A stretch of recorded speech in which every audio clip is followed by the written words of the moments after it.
viewers, hope you all are fine and doing well. So today we will start with our exercise question example number 4.3. From the following data, calculate coefficient of the quartile deviation. Also find out the ranges of wages of middle 50% of the laborers and middle 80% of the laborers. इस question में आपको तीन चीज़ें find करनी है. Number 1 is coefficient of the quartile deviation. Number 2 is middle 50% of the labours इनकी ranges और middle 80% of the labours इनकी रेंजेस. ठीक है, ये हमारे पास डाटा गिवन है, उनकी सारी वेजेस और ये नंबर ऑफ लेबर्स हैं. ठीक है, लेबरर्स हैं. अब ये वेजेस हमारे पास हैं, वेजेस हमारे पास सारी क्लास इंटरवल ये आपको नज़र आ रहे हैं, ये हमारी वेजेस हैं. ठीक है, और ये नंबर ऑफ़ लेबर्स जिनको हमने फ्रीक्वेंसी भी कहा है. नेक्स्ट हमारे पास आती है क्यूमुलेटिव फ्रीक्वेंसी. क्यूमुलेटिव फ्रीक्वेंसी हम कैसे फाइंड आउट करते हैं? हमारे पास फ्रीक्वेंसी है 5, 7, 3 ये सारी. ठीक है, हमने सबसे पहले 5 उसी तरह लिख देना है. 5 में नेक्स्ट आपने क्या करना है, आपने 7 को प्लस करना है. ठीक है, 7 को आपने प्लस करना है, आपके पास आ जाएगी 12. 12 में 3 प्लस करेंगे, आपके पास आ जाएगी 15. 15 में 10 प्लस किया, आपके पास आ जाएगा 25. इस तरह आपने सारे प्लस करना है और आपके पास आंसर आ जाएगा. आपने फ्रीक्वेंसी का टोटल लेना है जो आपके पास आ गया 50. अब हम कैलकुलेट करते हैं. Number 1 is that is coefficient of the quartile deviation. तो सबसे पहले हम देखते हैं कि coefficient of the quartile deviation का हम फॉर्मूला क्या होता है. Coefficient of the quartile deviation का फॉर्मूला होता है Q3 minus Q1 divided by Q3 plus Q1. अब इस सब को कैलकुलेट करने के लिए हम ये कुछ स्टेप्स करेंगे. Number 1 is Q1. Q1 हम कैसे फाइंड करेंगे? The size of n/4. अब n हमारे पास क्या था जो हमने फ्रीक्वेंसी कैलकुलेट की थी? That was 50/4 item. तो जब हम 50 को 4 से डिवाइड करेंगे तो हमारे पास आएगा साइज ऑफ 12.5 आइटम. ठीक है, नेक्स्ट तो ये साइज़ ऑफ 12.5 आइटम. अब हम देखते हैं कि ये क्लास इंटरवल्स में से क्या होता है. हमारे पास 12.5 आइटम जो था वो हमारे पास इधर लाई करेगा 20/30 की लाइन में. ठीक है, 20/30 क्लास इंटरवल. तो हमने देखा कि Q1 हमारे पास कौन सा इंटरवल है? 20/30. Therefore 20/30 is the Q1 class interval. अब क्योंकि हमारे पास ये जो है सारा ग्रुप डाटा था, तो ग्रुप डाटा के लिए हम फॉर्मूला क्या यूज़ करेंगे? Q1 is equal to L plus I divided by F Q1 minus cumulative frequency. अब L हमारे पास 20 है. L हमारे पास 20 कहाँ से आया है? आपको यहाँ पे हमने कहा था कि ये हमारे पास Q1 है. Lower limit of the class क्या है? L हमारे पास क्या है? 20. तो L की जगह हम क्या लिख देंगे?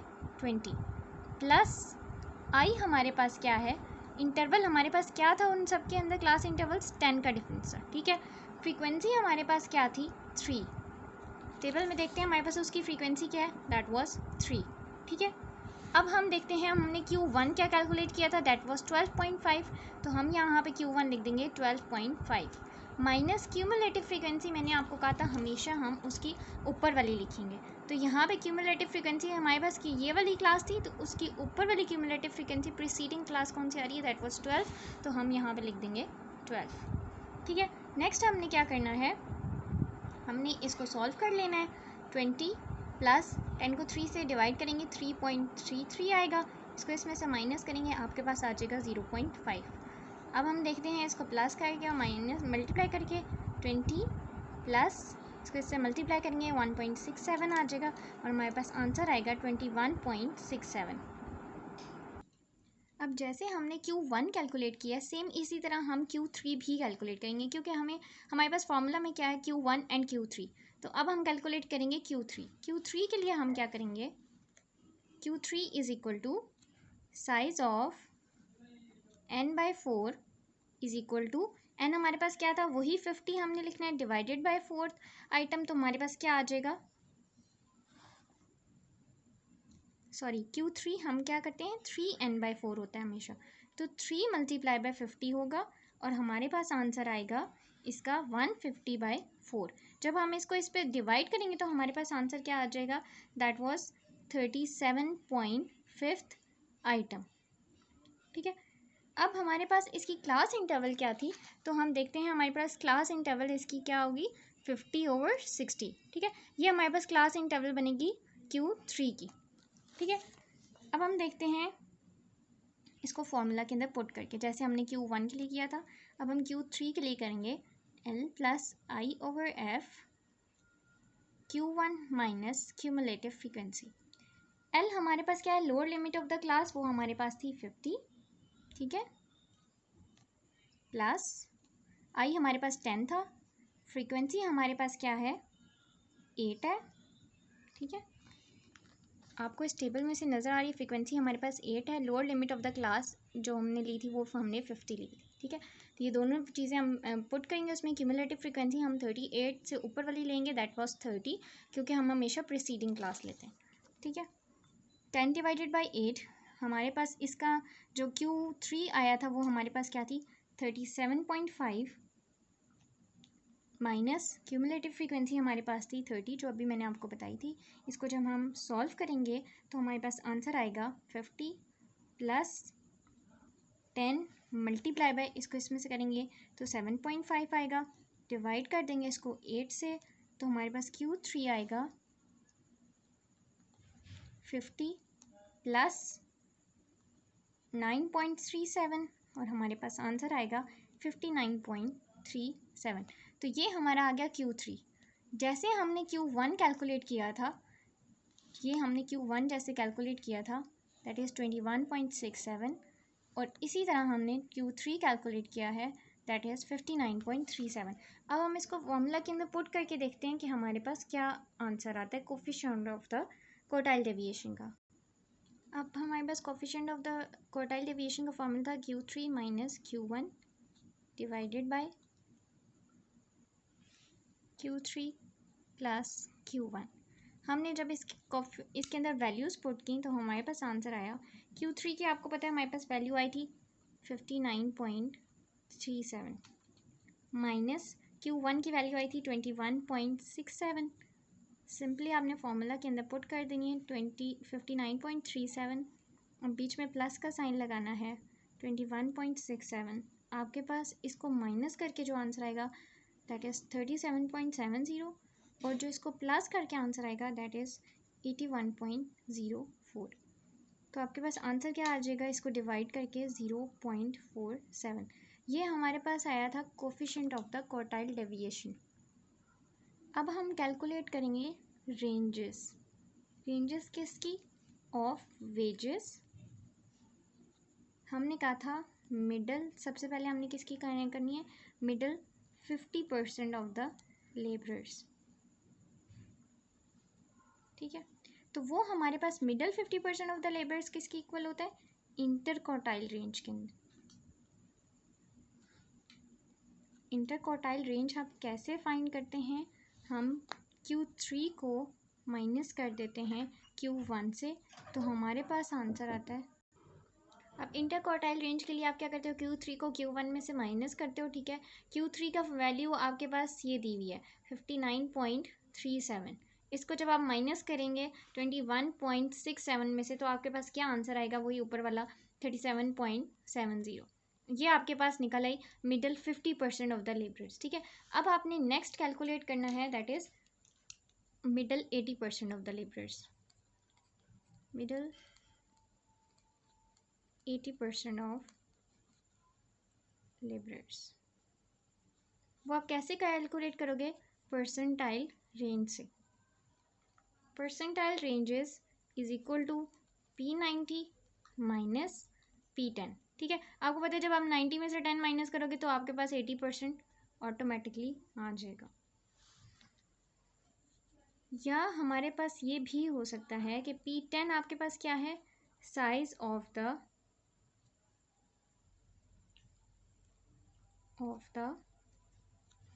n/10th item.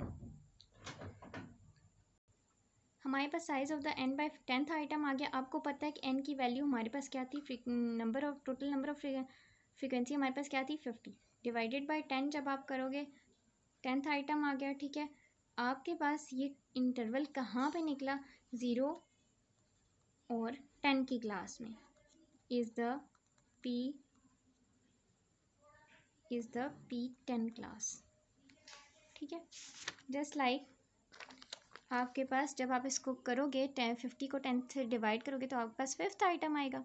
ठीक है, फिफ्थ आइटम अब हम देखते हैं कौन सी क्लास है ये. आपको ये नज़र आ रही है फिफ्थ आइटम कौन सी क्लास है, 0/10 वाली क्लास है. ठीक है, तो आपके पास ये वाला क्लास इंटरवल इसका फर्स्ट बनेगा. अच्छा, तो ये हमने लिख दिया 0/10 इज़ द P10th क्लास. अब हम पिछली जैसे हमने Q1 कैलकुलेट किया है इसी तरह हम P10 को भी कैलकुलेट करेंगे. उसके लिए हमारे पास क्या फॉर्मूला होगा, L + I divided by F P10 minus cumulative frequency.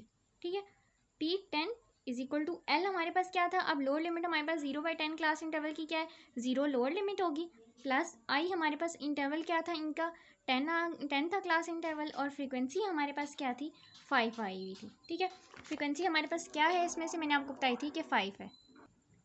और P10 हमने क्या कैलकुलेट किया, फिफ्थ आइटम, तो हम P10 की जगह क्या लिख देंगे फिफ्थ. ठीक है, माइनस क्यूमुलेटिव फ्रीक्वेंसी हम लिखेंगे, तो क्यूमुलेटिव फ्रीक्वेंसी हमारे पास क्या है 0, उसके ऊपर कोई वैल्यू ही नहीं थी तो हमारे पास आ गई 0. अब हमने क्या लिखा है 0, 5 को 10 से डिवाइड करेंगे तो हमारे पास आ जाएगा 2, और इसको इसमें से डिवाइड करेंगे तो हमारे पास आ जाएगा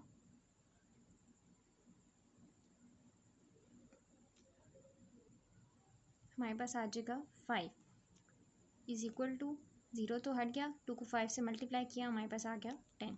तो P10 हमारे पास आ गया, P10 हमारे पास आ गया 10. तो अब जैसे हमने पहले P10 कैलकुलेट किया था अब हम कैलकुलेट करेंगे P90. P90 कैसे कैलकुलेट करते हैं हम, साइज़ ऑफ 90/100. पहले P10 था तो हमने 10 लिया था, अब P90 है तो हम 100 लेंगे, 100th आइटम. नेक्स्ट हमारे पास आता है, हम इसको कैसे कैलकुलेट करेंगे, size of 9 multiply by frequency हमारे पास टोटल नंबर क्या थे 50 डिवाइडेड बाय 10. अब ये कहाँ से आया है, 0 को 0 से कट कर दें, 9 आ गया, n हमारे पास था 50. ठीक है, और नीचे हमने आ गया 10 आइटम. ठीक है, अब जब हम इसको कैलकुलेट करेंगे या कुछ भी करेंगे मल्टीप्लाई एंड डिवाइड करेंगे, 0 0 से कट गया, 9 5 45, साइज ऑफ 45th आइटम. अब P90 जो हमारे पास आया है वो क्या है, साइज़ ऑफ 45th आइटम. ठीक है, तो इसका क्लास इंटरवल क्या बन रहा है वो हम देखते हैं. इसका क्लास इंटरवल बन रहा है 45 का 70/80. तो हम इसका क्लास इंटरवल लिख देंगे, that is 70/80 is the P90 class. Okay, next हमारे पास आता है, उसी तरह हम कैलकुलेट करेंगे, since P90 is equal to 1 + I divided by F, जैसे आपने पहले फॉर्मूला लिखा था, P90 माइनस क्यूमुलेटिव फ्रीक्वेंसी. इस फॉर्मूला के अंदर आपने वैल्यूज पुट कर देनी है. सॉरी, दिस इज़ L है तो लोअर लिमिट हमारे पास क्या आ गई, दैट इज़ 70 हमने लिख दिया, प्लस I हमारे पास क्या है, क्लास इंटरवल हमारे पास 10 थी, क्लास विड्थ थी, डिवाइडेड बाय फ्रीक्वेंसी हमारे पास क्या थी, इसकी 5 थी.